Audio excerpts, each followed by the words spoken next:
आप गर्मी से आ रहे हो, बहुत ज़्यादा गर्मी है मान लो, और आपने ये शर्ट पहनी हुई है, तो आपकी जो नेक है उसको ये शर्ट के कॉलर जो है प्रोटेक्ट कर रहे हैं ना दोनों तरफ से, धूप ना लगने दें, ऐसे ही होता है। तो जिस तरह से कॉलर हमारी नेक को प्रोटेक्ट करती है, ठीक उसी तरह से ये कॉलर स्ट्रेटेजी आपके पोर्टफोलियो को प्रोटेक्ट करती है। Investment in securities are subject to market risk. Please carry out your due diligence and read all the related documents carefully before investing. Channel को सब्सक्राइब करना ना भूलें और हमारे ताज़ा वीडियो सबसे पहले देखने के लिए बेल आइकन को दबाएं।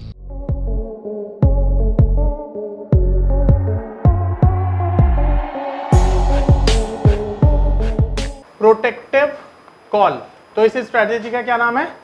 Protective call. अब मार्केट व्यू क्या होना चाहिए आपका? यहां पर market view to protect upside, ठीक है ना।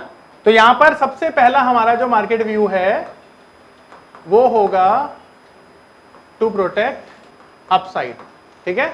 अब सिचुएशन यहां पर क्या है कि आपने फ्यूचर सेल किया हुआ था, ठीक है, यानी कि यहां पर सेलिंग फ्यूचर पोजीशन हमारे पास होनी चाहिए। मैं इक्विटी क्यों नहीं डाल रहा? क्योंकि इक्विटी को आप केवल इंट्राडे में शॉर्ट कर सकते हो, ये आप सबने पढ़ा है, सीखा है, ठीक है। तो यहां पर अगर किसी के पास शॉर्ट पोजीशन है और वो भी फ्यूचर की, ठीक है, तो उसको मैं प्रोटेक्ट करूंगा। अब एग्जांपल के तौर पर मान लेता हूं मेरे पास निफ्टी शॉर्ट पड़ा हुआ है, एग्जांपल के तौर पर। अब ये मैं कोई भी एग्जांपल ले सकता था, गोल्ड सिल्वर कोई भी एग्जांपल ले सकता था, पर मैं यहां पर एग्जांपल ले रहा हूं निफ्टी का, ठीक है। और निफ्टी मैंने मान लेते हैं सेल करी हुई है, और सेल की हुई है निफ्टी मैंने मान लेते हैं 22,000 पे, ठीक है। अब यहां पर मेरा व्यू क्या है? बेरिश है ना, तभी तो मैंने सेल की हुई है। अगर मेरा व्यू किसी भी चीज पर बेरिश है तभी तो मैं कर सकता हूं सेलिंग। अब अगर मार्केट नीचे जा रही है तो कोई परेशानी नहीं है, मेरा प्रॉफिट हो रहा है। पर अगर मान लेते हैं यहां पर मेरा व्यू चेंज हुआ और मार्केट में कोई अच्छी न्यूज आ गई, तो अच्छी न्यूज की वजह से मार्केट ऊपर चला जाएगा। या मान लेते किसी बड़ी कंपनी के टीसीएस जैसे, रिलायंस जैसे जो शेयर हैं, अगर उनके रिजल्ट अच्छे आते हैं तो उनका इंपैक्ट इंडेक्स पे ज़्यादा होता है, जिसकी वजह से मार्केट ऊपर चला जाता है। तो ये भी रीज़न हो सकता है। तीसरा, कोई अच्छी न्यूज़ आ सकती है, ठीक है, या टेक्निकल ब्रेकआउट भी आ सकता है, कुछ भी XYZ रीज़न हो सकता है जिसकी वजह से मार्केट ऊपर चला जाएगा। अब मार्केट अगर ऊपर गया तो मेरा नुकसान हो गया, फायदा? नुकसान, क्योंकि मैंने शॉर्ट पोजीशन बनाई हुई है। अब इस नुकसान से मुझे बचना है तो मुझे क्या करना पड़ेगा? हेजिंग करनी पड़ेगी। हेजिंग के लिए मैं क्या करूंगा? कॉल को बाय करूंगा, कॉल को बाय करूंगा, इसीलिए ये प्रोटेक्टिव कॉल है नाम। तो मैं क्या करूंगा? यहां पर कॉल को बाय करूंगा। मान लेते हैं अगर मार्केट भी 22,000 पे चल रही है, तो 22,000 की मार्केट पर मेरे पास तो 3 ऑप्शन है, in the money, eight the money, out of the money. कौन सा मैं बाय करूंगा? एट द मनी पर हम ये स्ट्रेटेजी बना सकते हैं, ठीक है, जिससे कि एक्चुअली में जो रिस्क है वो हमारा न्यूट्रलाइज हो जाएगा, ठीक है। तो हम क्या करेंगे? हम यहां पर एक एट द मनी कॉल को बाय करेंगे। तो यहां पे मैंने at the money call buy किया, और जब मैंने बाय किया तो उसका प्रीमियम था मान लेते हैं 100 रुपए, ये मैंने पे किया, ठीक है। तो स्ट्राइक आपकी मैं लिख देता हूं यहां पर, स्ट्राइक मान लेते हैं। तो कॉल बाय किया हमने, जिसका स्ट्राइक है 22,000, और प्रीमियम मैंने दिया 100 रुपए जो पे किया मैंने। तो अब 100 रुपए का प्रीमियम देकर मैंने इसको हेज कर दिया। अब मान लो एक अपसाइड आ गई, ठीक है, एक अपसाइड आ गई 300 पॉइंट की।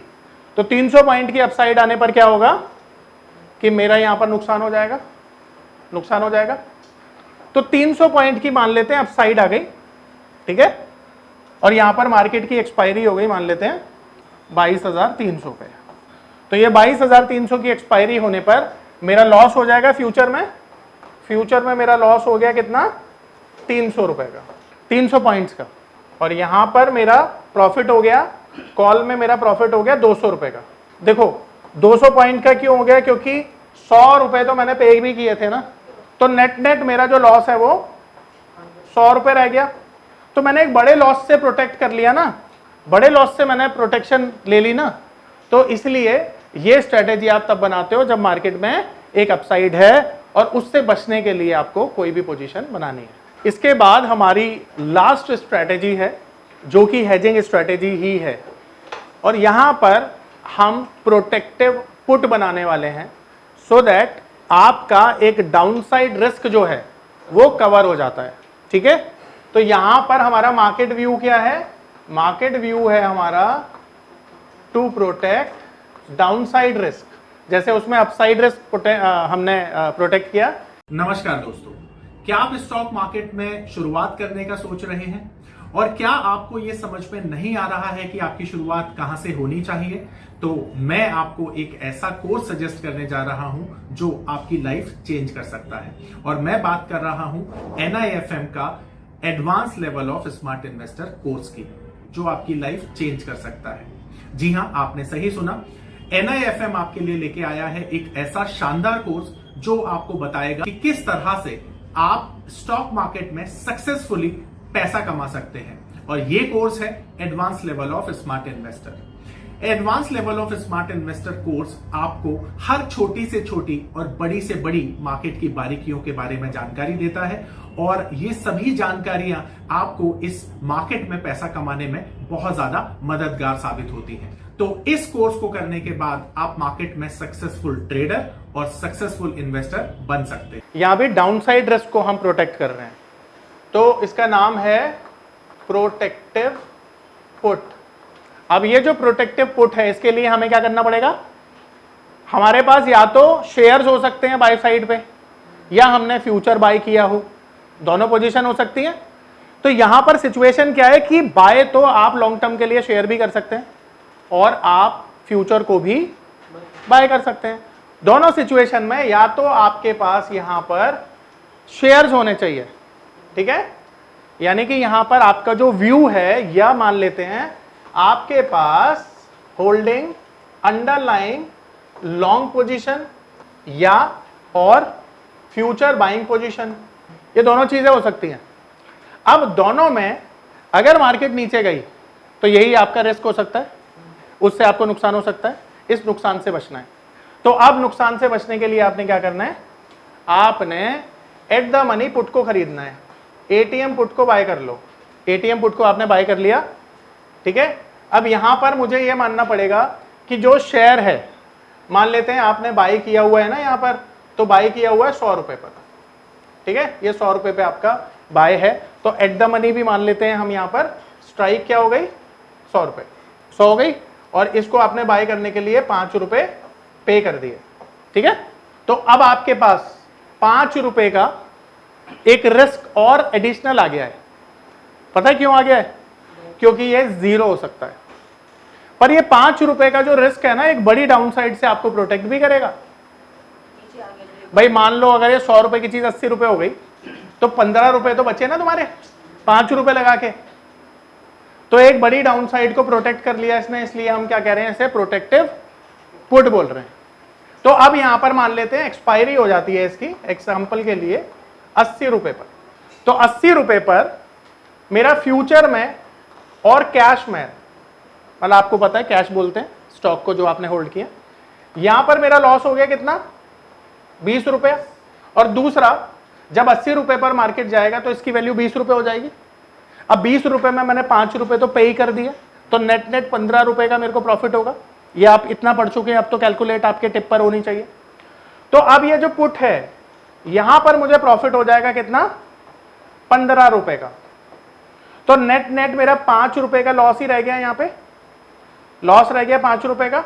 अब आप देख रहे हो यहां पर कि कितने बड़े लॉस से हम बच गए। तो ये जो प्रोटेक्टिव पुट है आपको बड़े वाले लॉस से बचा सकती है। आप गर्मी से आ रहे हो, बहुत ज्यादा गर्मी है मान लो, और आपने ये शर्ट पहनी हुई है, तो आपकी जो नेक है उसको ये शर्ट के कॉलर जो है प्रोटेक्ट कर रहे हैं ना दोनों तरफ से, धूप ना लगने दें, ऐसे ही होता है। तो जिस तरह से कॉलर हमारी नेक को प्रोटेक्ट करती है, ठीक उसी तरह से ये कॉलर स्ट्रेटेजी आपके पोर्टफोलियो को प्रोटेक्ट करती है, ठीक है। तो यहां पर ये स्ट्रेटेजी आप कब बनाते हो? To protect your portfolio from little downside या टू प्रोटेक्ट योर प्रॉफिट। अब एक सिचुएशन क्रिएट करते हैं। सिचुएशन ये है, मैंने XYZ शेयर खरीदे हैं 100 रुपए पर, और 100 रुपए वाली चीज हो जाती है 120 रुपए। ये सिचुएशन है। यहां पर मेरा प्रॉफिट कितना है? अब मैं सोचता हूं कि ये मेरा 20 रुपए का प्रॉफिट कहीं चला ना जाए हाथ से, क्योंकि मार्केट में डाउन साइड आ सकती है, या मार्केट साइडवेज हो सकती है, या XYZ कुछ भी रीजन की वजह से 20 रुपए नहीं खोना चाहता मैंने, जो मैंने कमा लिए। तो अब मार्केट में या तो मैं निकल जाऊं सब कुछ बेचकर, एक पॉसिबिलिटी, पर मैं तो लॉन्ग टर्म इन्वेस्टर हूं भाई। अगर मैं लॉन्ग टर्म इन्वेस्टर हूं तो मुझे घबराना नहीं है, मार्केट में खड़े रहना है। पर क्योंकि वो लॉस ना हो जाए जो कमाया हुआ प्रॉफिट है, तो उसके अगेंस्ट में मैं कुछ स्ट्रेटेजी भी बनाऊंगा ताकि मेरा वो लॉस जो है खत्म ना हो जाए, चला ना जाए। तो ऐसी सिचुएशन में आप क्या करोगे, कॉलर स्ट्रेटेजी डिप्लॉय करोगे। अब मजे की बात यह है कि कॉलर स्ट्रेटेजी में ना आपकी जेब से कुछ नहीं लगना, फ्री में बन जाती है, फ्री में बन जाती है, कोई पैसा नहीं लगाना, ठीक है। तो सबसे पहले हम ये कब बनाएंगे, टू प्रोटेक्ट द पोर्टफोलियो और to protect the expecting loss, या जो भी गेन आपने एग्जिस्टिंग किया है, ठीक है। मार्केट व्यू है हमारा to protect portfolio from downside. अब मेरे पास NIFM के पास बहुत सारे कोर्सेज हैं, जिनमें से एक कोर्स के बारे में मैं अभी आपको इस वीडियो के माध्यम से बताना चाहती हूँ। कोर्स का नाम है advance level of smart investor. ये जो कोर्स है उन्हीं लोगों के लिए बनाया गया है जो इस मार्केट में काम करना चाहते हैं, इस मार्केट से पैसा कमाना चाहते हैं। क्या क्या चीज़ें ज़रूरी होती हैं ट्रेडिंग करने के लिए या इन्वेस्टमेंट करने के लिए, वो सारी चीज़ें हम लोग अपने इस कोर्स के माध्यम से आपको सिखाते हैं। सबसे पहले इस मार्केट में एंटर करने से पहले हमें बेसिक चीज़ों की नॉलेज होना बहुत ज़रूरी है। जैसे कि हमें पता होना चाहिए इक्विटी मार्केट क्या है, हमें पता होना चाहिए फ्यूचर एंड ऑप्शन मार्केट क्या है, कमोडिटी मार्केट क्या है, करेंसी मार्केट क्या है, इंडियन मार्केट्स क्या होती हैं, बाहर की मार्केट्स क्या होती हैं, उनमें किस तरीके से काम होता है, कैसे काम होता है, कैसे चीज़ों को खरीदना है, कैसे बेचना है। दोस्तों, इन सभी चीज़ों के लिए हमारा एक ऑल इन वन कोर्स है जिसका नाम है advance level of smart investor. Advance level of smart investor के अंदर हम लोग 70% प्रैक्टिकल ट्रेनिंग देते हैं, आप खुद चीजों को प्रैक्टिकली समझ सकें। NIFM की बहुत सारी ब्रांचेस हैं। हमारे जो ट्रेनर्स हैं वो मार्केट के एक्सपर्ट्स हैं, जिनके पास 15 से 20 साल का एक्सपीरियंस है। वो सारा का सारा एक्सपीरियंस आपको इस कोर्स के माध्यम से वो अपना शेयर करेंगे। सबसे पहली चीज है कि शेयर्स होने चाहिए, उसमें मेरे को प्रॉफिट होना चाहिए, ठीक है। तो मान लेते हैं एक्स कोई भी इंसान है is having XYZ share at the rate, मान लेते हैं 100 रुपीज पर उन्होंने बाई किए, ठीक है। और अब जो प्राइस चल रहा है, ठीक है, CMP of XYZ share is 120 rupees. ये करंट मार्केट प्राइस है, समझ लेना। तो यहां पे मेरा प्रॉफिट 20 रुपए ऑलरेडी हो रहा है। अरे 20 रुपए का प्रॉफिट मुझे गंवाना नहीं है, ठीक है। तो अब मैं क्या करूंगा, एक स्ट्रेटेजी बनाऊंगा जिसमें मेरी कोई कॉस्ट भी ना लगे, पैसा भी ना लगे, क्योंकि अगर पैसा लग गया तो फिर फायदा क्या है, ठीक है। तो मैं क्या करूंगा, यहां पे कॉल और पुट में दोनों मैं काम करूंगा। इसे कहते हैं 3 लेग स्ट्रेटेजी एक तरह से। तो यहां पे मुझे क्या करना है कि सबसे पहले मुझे यहां पर एक कॉल शॉर्ट करनी है। कॉल क्यों शॉर्ट करनी है वो रीजन भी बताऊंगा। तो यहां पर मैं OTM कॉल को शॉर्ट कर दूंगा और स्ट्राइक लूंगा 125 की, ठीक है। ये 125 का मैंने स्ट्राइक लिया और यहां पर मान लेते हैं ये मैंने शॉर्ट किया 10 रुपए में एग्जांपल के तौर पर, तो 10 रुपए मैंने रिसीव कर लिए, करेक्ट है। अब ये 10 रुपए का मुझे डाउन साइड का इंश्योरेंस भी मिल गया ना भाई ये करते हुए। देखो ऐसा समझो, मार्केट में करंट मार्केट प्राइस चल रही है, अब मैंने 125 की स्ट्राइक को शॉर्ट कर दिया, यहां मेरा व्यू बैरिश हो गया, बैरिश हो गया ना भाई, और 10 रुपए मुझे रिसीव हो गए।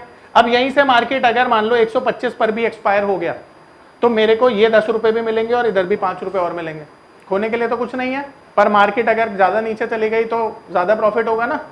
या ये मान लो ये प्रोटेक्शन तो सिर्फ 10 रुपए की है, मार्केट अगर 30 रुपए नीचे चली गई तो मेरा तो अच्छा लॉस हो जाएगा। 10 रुपए आए, 20 रुपए जेब से चले गए, तो वो 20 रुपए भी ना जाए। उसके लिए मुझे क्या करना है कि ये जो प्रीमियम मैंने अभी रिसीव किया है इसी को यूज करके मैं एक पुट भी बाय कर लूंगा जिससे मेरी जीरो कॉस्ट आ जाएगी। तो यहां पर मुझे क्या करना है, मैं यहां पर OTM पुट को बाय कर लूंगा और OTM पुट कितनी बाय करूंगा, 115 की। उसका प्राइस भी क्या चल रहा है, यानी स्ट्राइक है मेरे पास 115 और इसका प्राइस भी चल रहा है मान लेते हैं 10 रुपए। तो ये मैंने पे कर दिया यहां से। तो देखो यहां पे रिसीव किया, यहां पर पे करा, तो मेरी नेट कॉस्ट तो जीरो हो गई भाई, जीरो हो गई ना। क्योंकि जो मैंने रिसीव किया वही मैंने पे कर दिया, तो अब मैंने जेब से तो कुछ भी नहीं दिया ना, फ्री में मेरी ये स्ट्रैटेजी बन गई। अब मान लो बेस्ट केस सिनेरियो क्या होगा इसमें, देखो बेस्ट केस सिनेरियो ये है कि मार्केट 125 पर एक्सपायर हो जाए। अगर मार्केट 125 पर एक्सपायर हो गई तो मुझे 5 रुपए यहाँ पे मिल जाएंगे ना। देखो यहाँ पे 0 हो जाएगा, वो भी 0 हो जाएगा, तो जो यहाँ से कमाया यहाँ पे गवा दिया, ठीक है, कोई फायदा नहीं हुआ। पर मुझे कैश मार्केट में जो मेरे पास शेयर थे उसमें मुझे 5 रुपए का प्रॉफिट हो गया, करेक्ट है। पर सोचो एक वर्स्ट केस सिनेरियो सोचो कि मार्केट चला जाता है नीचे और वो चला जाता है बैक टू 100 रुपीज दोबारा से। तो अब मुझे यहां पर मान लेते हैं एक्सपायरी मार्केट की होती है 100 रुपीज पर, यह हाइपोथेटिकली सिचुएशन है, हम यहाँ पे अज्यूम कर रहे हैं।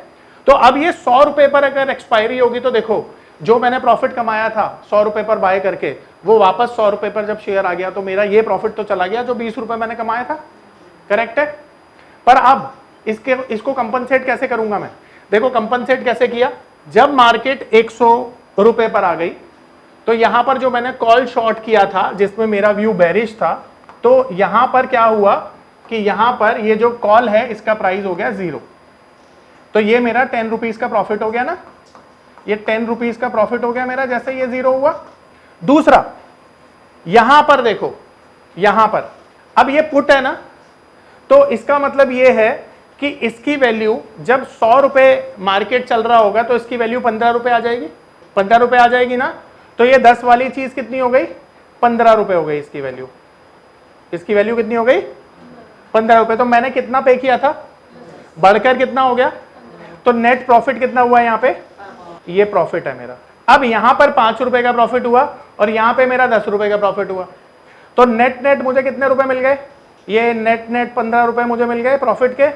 तो इससे जो डाउन साइड आने पर मेरा प्रॉफिट गिर गया था 20 रुपए, मैंने उसे रिकवर कर लिया 15 रुपए विदाउट एनी कॉस्ट, ठीक है, क्योंकि मैंने यहां पर कोई कॉस्ट तो लगाई नहीं थी, 0 कॉस्ट स्ट्रेटेजी थी जिसमें मेरा पैसा बच गया। तो ये ऐसे माहौल में जहां पर आपको लगता है कि मार्केट नीचे जा सकती है और मेरा कमाया हुआ जो पैसा है वो ना मेरी जेब से चला जाए, ये स्ट्रेटेजी डिप्लॉय करके आप बना सकते हो।